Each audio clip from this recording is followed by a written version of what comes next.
As I lay on the cold hospital bed, the white sheets felt rough against my skin. The room was silent, except for the rhythmic beep of the heart monitor beside me. I was tired, both physically and mentally, with the weight of my condition pressing down on me. Dr. Wilson had visited earlier and explained that I had an ulcer. He told me that it was partly because I had been holding in a lot of negative emotions. "I recommend you talk to someone, Mrs. Evans.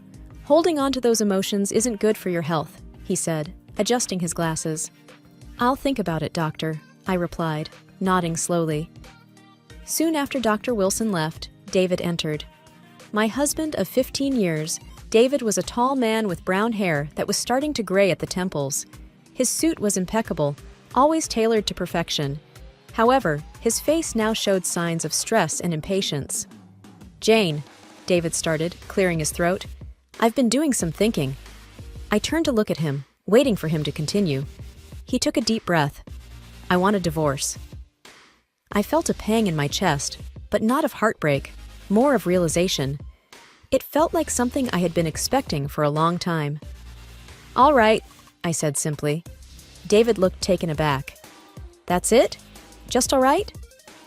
"I guess I've seen it coming, David," I admitted, "though I never thought you'd tell me while I'm in a hospital bed." A nurse, Melissa, who was attending to some paperwork nearby, looked up. She was young, perhaps in her mid-20s, with bright blue eyes and blonde hair pulled into a ponytail. She gave me a concerned look. "Are you okay, Mrs. Evans?" David scoffed. "Of course she's fine. Aren't you, Jane?" I ignored him, turning to Melissa. "I'll be okay. Thanks for asking." "Why are you so calm about this?" Melissa whispered, genuinely curious. With a small smile, I leaned in closer. "I have a little secret. Something that will make everything all right in the end." David, not hearing our exchange, glanced between us, looking annoyed. "I'll get the papers started then," he said tersely. As he left the room, I couldn't help but feel a mixture of sadness and relief. I knew that this was just the beginning of a new chapter in my life. And though the circumstances weren't ideal, I felt strangely hopeful. The hospital room was quiet, with only the soft murmur of the TV in the background. I started to drift into a state of introspection, remembering simpler times. The day David and I met felt like it was just yesterday. We were introduced by mutual friends at a local coffee shop. The initial days were filled with laughter, shared interests, and many dreams for the future. "Jane, have you ever thought about traveling the world?" David had once asked me during one of our early dates. "I've always wanted to," I replied, taking a sip of my coffee. "But you know, life gets in the way. Work, responsibilities." David smiled warmly. "Maybe we can do it together one day." I chuckled. That sounds like a dream. But as the years went on, things changed. David got a high-paying job, and suddenly, money became a focal point in our lives. We moved into a big house, drove expensive cars, and attended high-profile events. It was a life many dreamed of, but it felt empty to me. "I bought another painting today," David said one evening, showing off a piece of artwork that cost more than what I earned in a month at the bookstore. "It's beautiful," I replied, trying to show enthusiasm. But deep inside, I missed our simpler days, when happiness wasn't measured in monetary terms. The stark difference in our earnings soon became a sore point. David would often berate me for not making enough and for spending too much time at the bookstore. "Jane, can't you find a better job? Something that pays more?" he once asked. "This is what I love, David," I retorted, frustration evident in my voice. "I thought you of all people would understand." His reply was cold. "Well, love doesn't pay the bills." Health concerns started adding to our strained relationship. The constant pain in my stomach became unbearable at times. I remember one particularly bad night when I was curled up in pain. "Jane, are you okay?" David's voice was filled with annoyance rather than concern. "My stomach. It hurts so much," I managed to whisper. "You're always sick," he snapped. "Maybe if you didn't stress about that bookstore so much, you'd feel better." Even during those tough times, there was one person who stood by me, my grandmother. She was a wise old woman with a heart of gold. We shared many moments, sipping tea and talking about life. "He's not right for you," she told me during one of our conversations. I sighed. "I know, Grandma, but we've been together for so long." She looked at me with a knowing smile.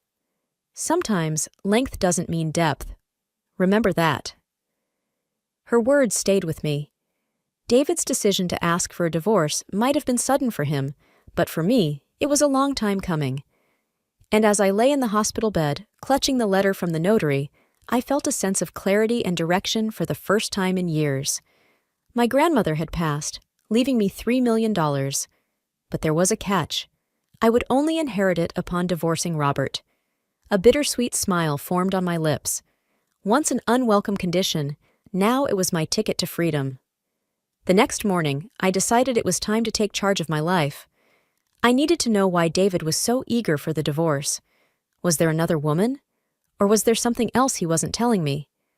I decided to call Mark, a lawyer I had known since childhood. We had grown up together, and even though life took us on different paths, our bond remained. "Jane, long time. How are you holding up?" Mark's voice sounded genuinely concerned. "Been better, Mark," I replied, trying to sound upbeat. "But I need your help." Mark paused for a moment. "What do you need?" I hesitated. "I need to know why David wants a divorce so urgently. Can you find out?" There was a short silence. "You think he's up to something?" "I just have a gut feeling. Something's off." "All right," Mark said. "I'll hire a detective to tail him, see what he's up to." I felt a weight lift off my shoulders. "Thank you, Mark." A few days later, Mark called with news. "Jane, you were right. David's been seeing someone." My heart sank. "Who is she?" "He's been spending time with a young girl, probably in her 20s. Tall, model-like. Our detective has taken some photos." I sighed. "I need to see them." Mark arranged for me to meet with the detective later that day. The detective, a stern-looking man named Carl, showed me several pictures of David and the young woman. "That's him." Carl pointed to David in one of the photos. "And her name is Clara. She's a student, but has an interesting past." "What do you mean?" Carl hesitated. "She's been involved with a few rich men before. It seems she has a pattern." I felt a rush of anger. "So, she's using him?" Carl shrugged. "Looks like it, but there's more.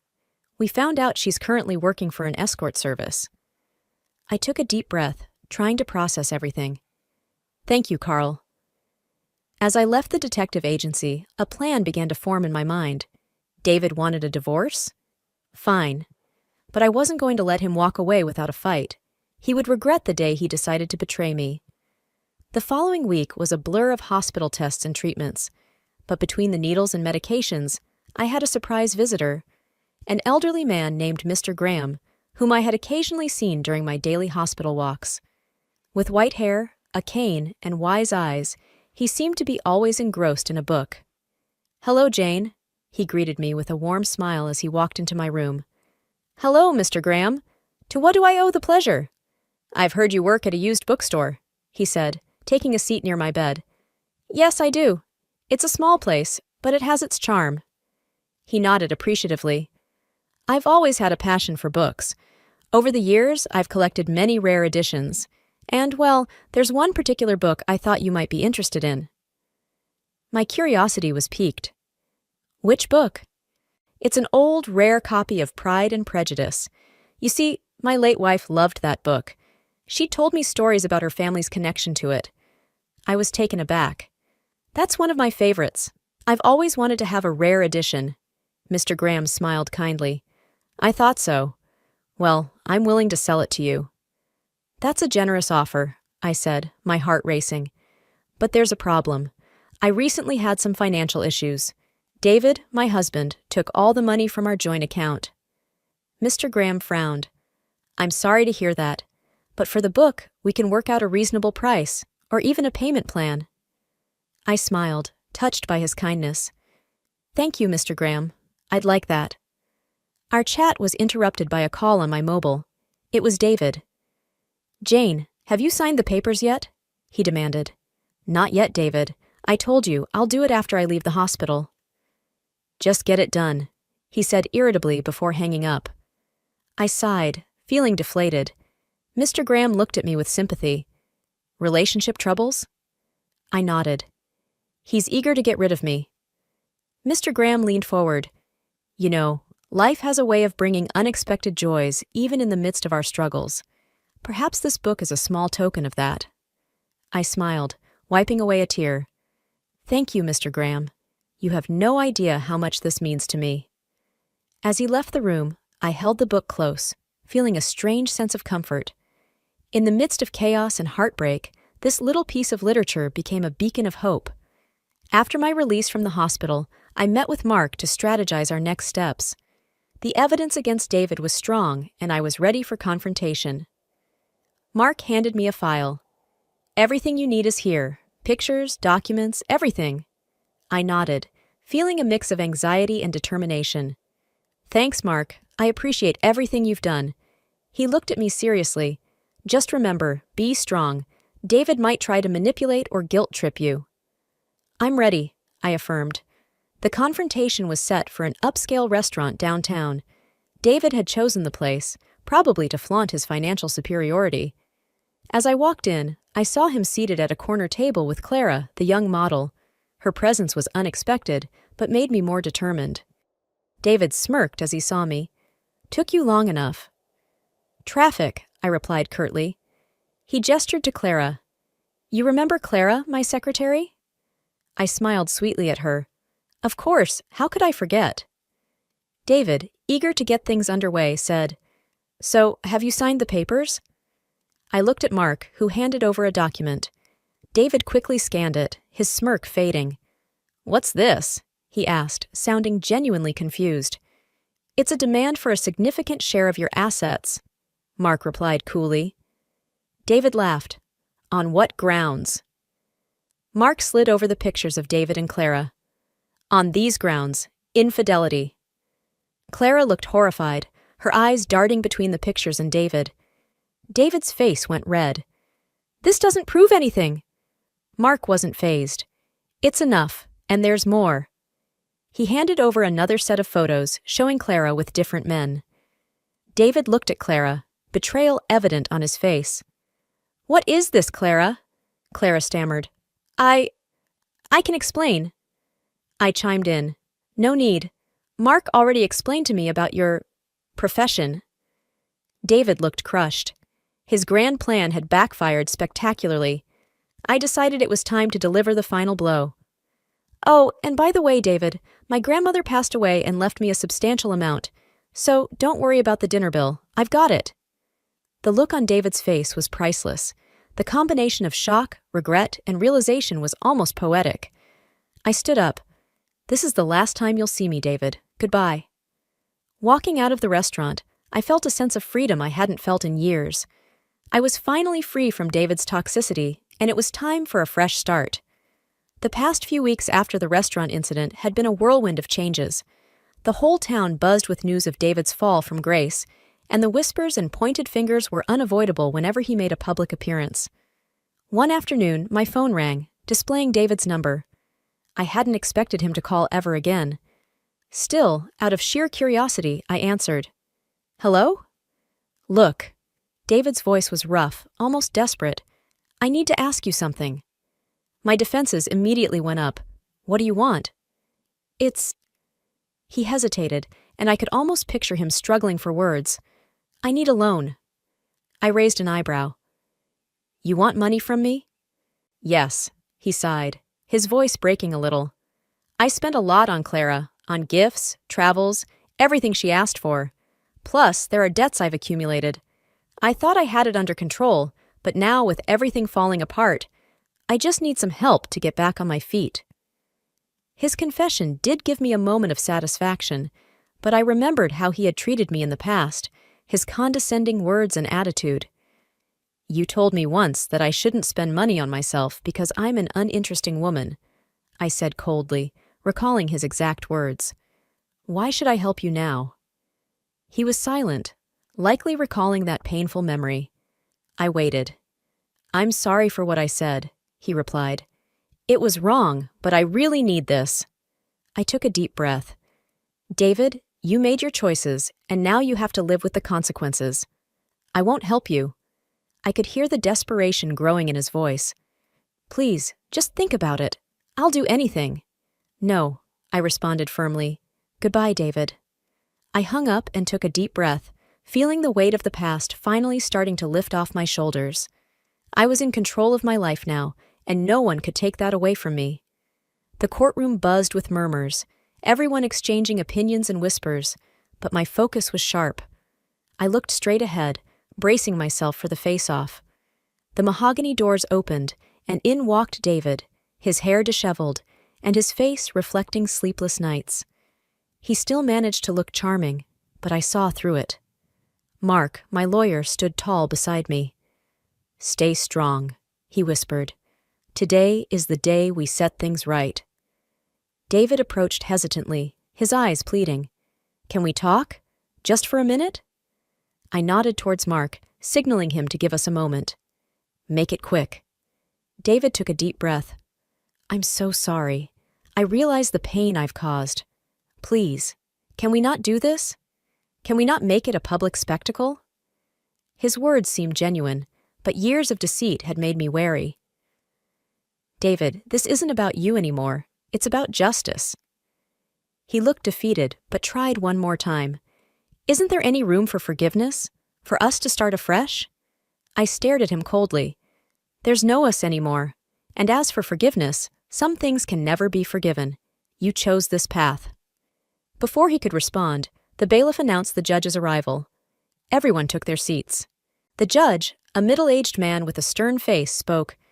"This court is now in session." Mark began. "Your Honor, my client has suffered emotional and financial turmoil due to Mr. David's actions.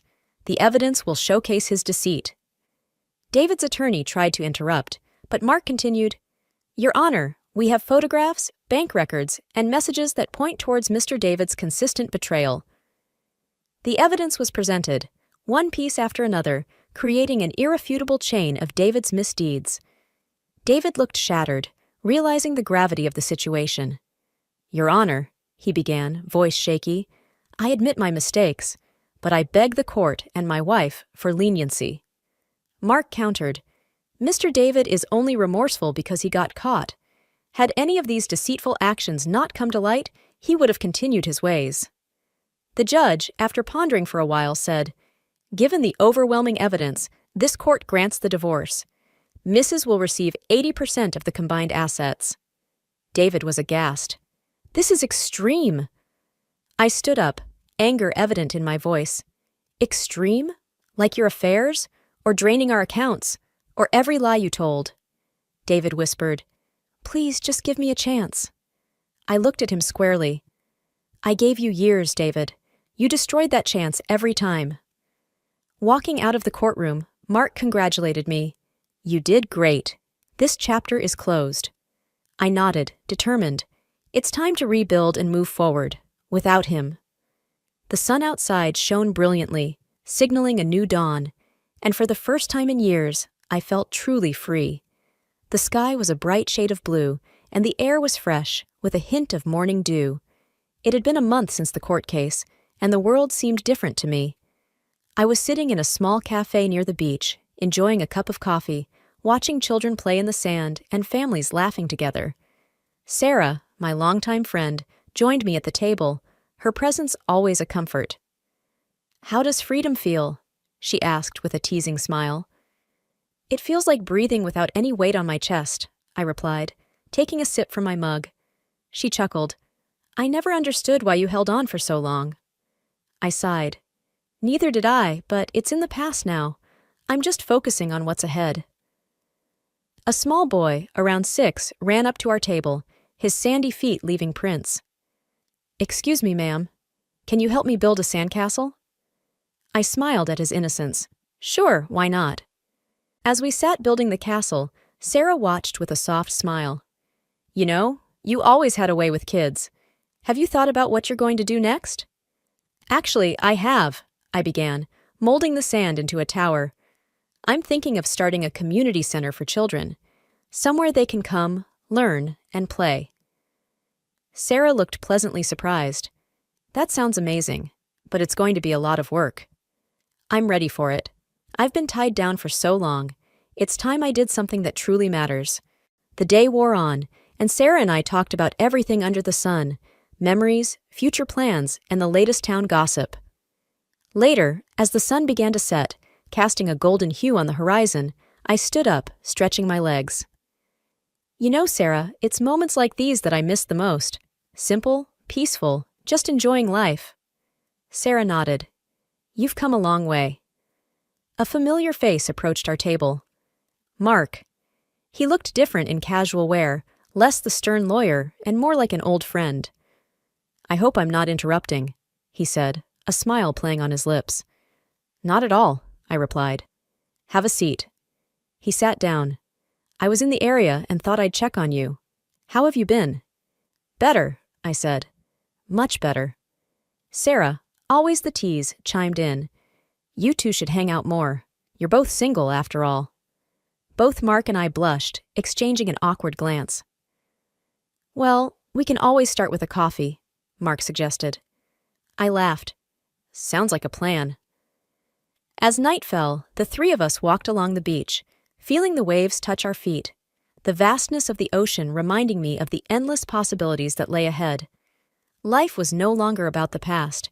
It was about seizing the day, making a difference, and perhaps, just maybe, finding happiness again. Days turned into weeks, and weeks into months. The community center became a reality, a place bustling with kids, laughter, and learning. Mark and I grew closer, our bond strengthened by mutual respect and understanding.